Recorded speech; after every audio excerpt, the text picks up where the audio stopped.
Hello बच्चों, अनुराग classes में आपका स्वागत है। जैसे मैंने पिछले लेक्चर में किस प्रकार इमेज फॉर्मेशन होगा कॉनकेव मिरर में वह मैंने बताया था आपको। आज इस क्लास में यूजेज ऑफ कॉनकेव मिरर यानी कॉनकेव मिरर का यूज होता है, क्या यूज होता है उसके बारे में हम लोग आज जानेंगे। What is use of concave mirror.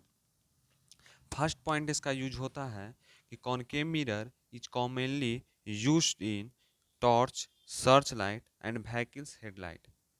First में कॉनकेव मिरर का कॉमनली यूज होता है व्हीकल्स में और सर्च लाइट में और एक टॉर्च में। यानी टॉर्च में, टॉर्च के जो आगे होता है, यानी ऐसे हम लोग देखते हैं टॉर्च जलाते हैं, जो आगे का फ्रंट का जो प्लेस होता है इसमें भी कॉनकेव मिरर का यूज होता है ना। Uses of concave mirror, okay. तो इसमें कॉनकेव मिरर का यूज होता है। अब हम लोग बात करेंगे second uses of concave mirror, यानी कॉनकेव मिरर का सेकेंड यूज क्या होता है। तो second use of concave mirror, they obtain to shaving mirror to see larger image of the face. यानी कॉनकेव मिरर का यूज होता है सेविंग मिरर, यानी जो दाढ़ी बनाने वाला जो मिरर होता है उसमें इसका उपयोग होता है कि फेस जो है वो बड़ा दिखाई दे। फेस क्या दिखाई दे? बड़ा दिखाई दे। इसमें यह इसका यूज होता है। थर्ड यूज इसका यह होता है कि डेंटिस्ट यूज करता है इसमें कॉनकेव मिरर में। कॉनकेव मिरर का यूज डेंटिस्ट करता है क्या दांत के जो इमेज होते हैं वो बड़ा बड़ा दिखाई दे। कैसा दिखाई दे? बड़ा दिखाई दे। वो ऐसा रहता है बना हुआ, ठीक है ना। ऐसा कॉनकेव मिरर रहेगा और इसमें लगा रहेगा, है ना। इसमें वहाँ पे यूज होता है। Dentist use to concave mirror to see larger image of the teeth of a patient. यानी डेंटिस्ट यूज करते हैं कॉनकेव मिरर का किससे देखने के लिए? टीथ को देखने के लिए। किसका टीथ? पेशेंट के टीथ को बड़ा बड़ा देखने के लिए इसका उपयोग होता है। और हम लोग अब नेक्स्ट डिस्कशन करने जा रहे हैं image formation of a convex mirror. माने इमेज कैसा बनेगा कॉन्वेक्स मिरर पर। Image formation of a convex mirror पर कैसा इमेज बनेगा। केस फर्स्ट है इसमें कि यह एक कॉन्वेक्स मिरर है जिसमें यह जो लाइन गया हुआ है इसको मैंने बताया था कि प्रिंसिपल एक्सिस होता है, फोकस होता है, सेंटर ऑफ कर्वेचर होता है, इसे पोल कहते हैं।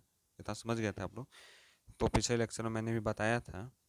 और यह जो इस साइड होता है इसका पॉलिश होता है, ये साइड इसका रिफ्लेक्टिंग होता है, ठीक है ना। यहाँ देखिए, यहाँ एक लाइन गया, यानी जब रे ऑफ लाइट, दो रे ऑफ लाइट इधर गया और यह क्या होता है मिरर से टकरा करके उल्टी विपरीत दिशा में रिफ्लेक्ट हो जाता है ना। जब विपरीत दिशा में रिफ्लेक्ट हो जाता है और इसका जो पीछे का इमेज फॉर्मेशन फोकस पे बनता है। यह क्या इमेज देखिए यहाँ पर एट इन्फिनिटी, इन्फिनिटी पर रहेगा। कहाँ इमेज रखा रहेगा? इन्फिनिटी पर, यानी इन्फिनिटी मैंने अनंत पर, अनंत पर। मैं बार बार यह सिंबल दे दे रहा हूँ कि इन्फिनिटिव ऐसे होता है। कैसा होता है? देखो ऐसे करके इन्फिनिटिव, जो समझिए इसको, इन्फिनिटिव है ना, ऐसे बनता है। देखिए बताओ, यह होता है इन्फिनिटिव का सिंबल ऑफ इन्फिनिटिव। तो यह एट इन्फिनिटी पर बनता है, ठीक है ना। यह क्या बनता है? इन्फिनिटी पर बनता है। ये ऑब्जेक्ट रखा हुआ कहाँ पर? एट इन्फिनिटी, इन्फिनिटी पर है ना। इमेज फोकस में, ओके। सेकंड केस है इसमें, किसका केस चल रहा है? कॉन्वेक्स मिरर का इमेज कैसे फॉर्मेशन होगा, इसका केस चल रहा है। तो इसमें सेकंड केस यह है, यानी सेकंड केस यहाँ देखिए, केस नंबर 2 कि जो ऑब्जेक्ट है, जो ऑब्जेक्ट है देखिए यहाँ पर रखा हुआ है। ऑब्जेक्ट कहाँ रखा हुआ है? यहाँ पर रखा हुआ है। कहाँ पर? पोल और इन्फिनिटिव के बीच में ऑब्जेक्ट हो, है ना, जो यहाँ पर मिरर से टकराते हुए कहाँ चल जाए? Centre of curvature. और यहाँ पर एक रे ऑफ लाइट आया, यह रिफ्लेक्ट कर गया, यानी इसमें जो टकराता वो ऐसे तिरछे रिफ्लेक्ट करता है। इसका जो इमेज बना ये फोकस पे, एक सेंटर ऑफ कर्वेचर पे इसका चल गया और बीच में जो पॉइंट है angle of incident, angle of a reflection कहलाता है। एम एन इसका नाम ले लिए हैं, क्या एम एन है। और ऑब्ज कहाँ पर बनेगा इमेज, देखिए यहाँ पर इमेज बन रहा है, यानी कट जहाँ पे होगा, यानी इसका कट और ये वाला का कट, दोनों का कट के बीच में इमेज बनता है। यानी कैसा इमेज बनेगा, डिमिनिश साइज का इमेज बनता है। और कहाँ पर रखा था ऑब्जेक्ट, माने between infinitive and the pole P of the mirror, यानी यह जो होता है इन्फिनिटिव और पोल के बीच में रखा था इसका ऑब्जेक्ट। पोजीशन ऑफ इमेज जिसमें बात करेंगे तो between P and F, P और एफ के बीच में बिहाइंड द मिरर, यानी के पीछे इसका इमेज बनता है। और यह बहुत ही डिमिनिश्ड होता है। और इसका नेचर कैसा होता है, वर्चुअल रहता है एंड इरेक्ट रहता है ना। नेक्स्ट हम लोग कुछ टर्म जाने, कुछ टेबल बना है उसको जाने, जैसे हम लोग पीछे जाना था उसी पर। वीवीआई है, यह जो टेबल है, जैसे पीछे हम लोग डायग्राम बनाए थे एक बार, है ना, तो उसमें भी एक टेबल बनाए थे कि डायग्राम ऐसे बनेगा। अब जब इसका बना रहे किसका, कॉन्वेक्स मिरर का, तो इसमें भी कुछ टेबल है, इसके थ्रू से ही बनेगा डायग्राम, ठीक है ना। तो position of object, position of image, size of image और नेचर एट इमेज। नेचर कैसा होगा, नेचर ऑफ किसका, the image, nature of the image, nature of the image, है ना। तो फर्स्ट केस का, जब ऑब्जेक्ट कहाँ रहेगा, इन्फिनिटी पर रहेगा, तो पोजीशन ऑफ इमेज कहाँ बनेगा, एट ए फोकस और बिहाइंड द मिरर, फोकस पे बनेगा और पोजीशन ऑफ फोकस पे रहेगा, और बिहाइंड द मिरर यानी मिरर के पीछे बनेगा। फोकस को एफ से डिनोट करते हैं, है ना। साइज ऑफ इमेज का बात जब बोलेंगे तो हाईली रहेगा डिमिनिश्ड, बहुत ज़्यादा छोटा, पॉइंट साइज रहेगा, है ना, पॉइंट साइज का रहेगा, हाईली डिमिनिश्ड पॉइंट साइज रहेगा, ठीक है।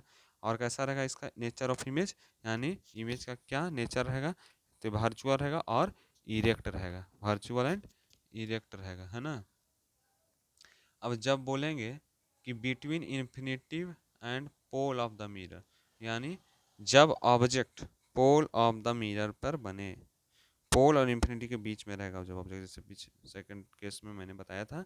और between pole and focus behind the mirror, और पोल और फोकस पर बीच में बनेगा, कहाँ, बिहाइंड द मिरर, मिरर के पीछे। साइज ऑफ इमेज की बात करेंगे तो यह डिमिनिश साइज बनेगा, और नेचर ऑफ इमेज की बात करेंगे तो यह वर्चुअल एंड इरेक्ट बनेगा, है ना। जैसे इस टेबल को भी वीवीआई मान के रट जाइए, जिस प्रकार आपने कॉनकेव मिरर में टेबल को रटा था, याद किया था, रिमेम्बर किया था, लर्न किया था और डायग्राम बनाया था, उसी प्रकार से इस टेबल को भी जान जाइए कि कॉन्वेक्स मिरर का ऐसे बनेगा। दो केस होता है उसमें, उसमें कितने केस थे, उसमें कितने केस थे, 6 केस थे, और इसमें कितने केस हैं, 2 केस होते हैं, हो गया। अब हम लोग जानेंगे यूजेज ऑफ ए कॉन्वेक्स, जैसे uses of a concave mirror के बारे में जाने, अब uses of a convex mirror के बारे में जानेंगे, कैसा यूज होता है कॉन्वेक्स मिरर का, कहाँ कहाँ यूज होता है ना।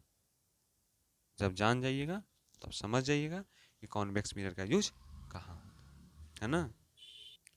तो आते हैं, लेके चले हैं आपको कॉन्वेक्स मिरर की यूजेज की तरह, इसकी दुनिया के जो यूज है कॉन्वेक्स मिरर का, इस दुनिया में जो कॉन्वेक्स मिरर का यूज है, उस दुनिया में आपको ले चलते हैं। आइए कुछ झलकियां देखते हैं। फर्स्ट पॉइंट इसमें यह देखते हैं कि it is used as a real view mirror in a vehicles.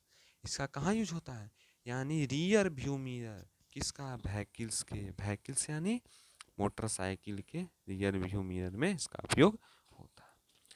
अब जानते हैं कि आपने तो बता दिया कि कॉन्वेक्स मिरर का यूज, व्यू मिरर का यूज होता है, कॉन्वेक्स मिरर का यूज होता है कि rear view of vehicles, vehicles के भाई रियल व्यू में इसका उपयोग होता है कॉन्वेक्स मिरर का, आपने तो यह बता दिया।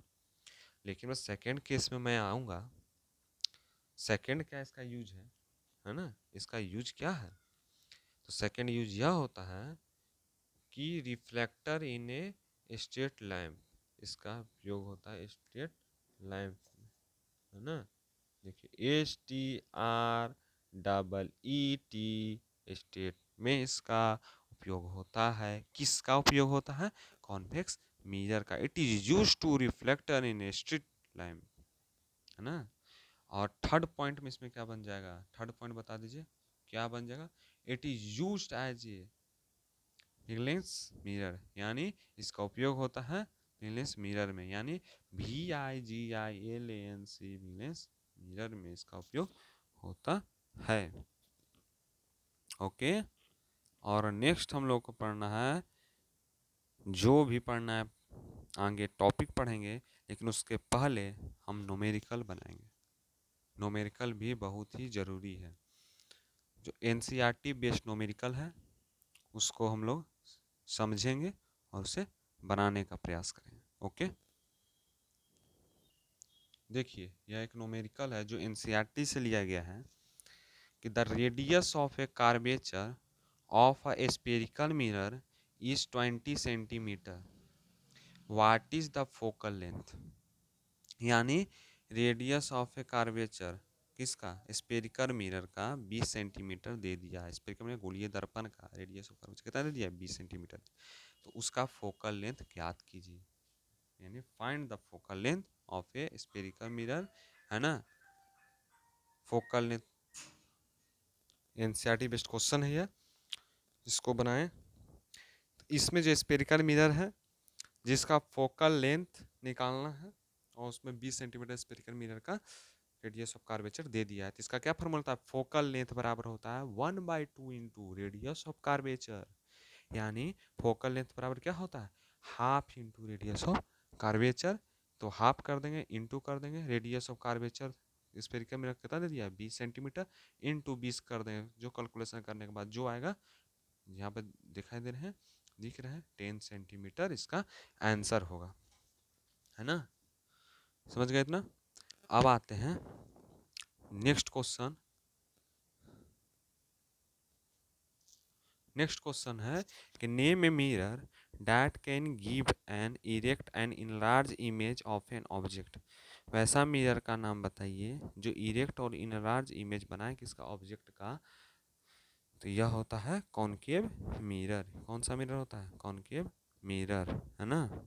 यानी ये कौन सा होता है, कॉनकेव मिरर, यानी अवतल दर्पण। कौन सा मिरर, कॉनकेव मिरर, यानी अवतल दर्पण। जैसे हम लोग डायग्राम पहले बताए थे कि यह इरेक्ट बनेगा, इनरा साइज का बनेगा, है ना, इमेज इसका किसका, ऑब्जेक्ट का। तो किसमें बताए थे, कॉनकेव मिरर में। देखिए उस टेबल को रटना, याद करना बहुत ही जरूरी है। यह भी NCERT का क्वेश्चन है ना। आज भर आपको इतना ही।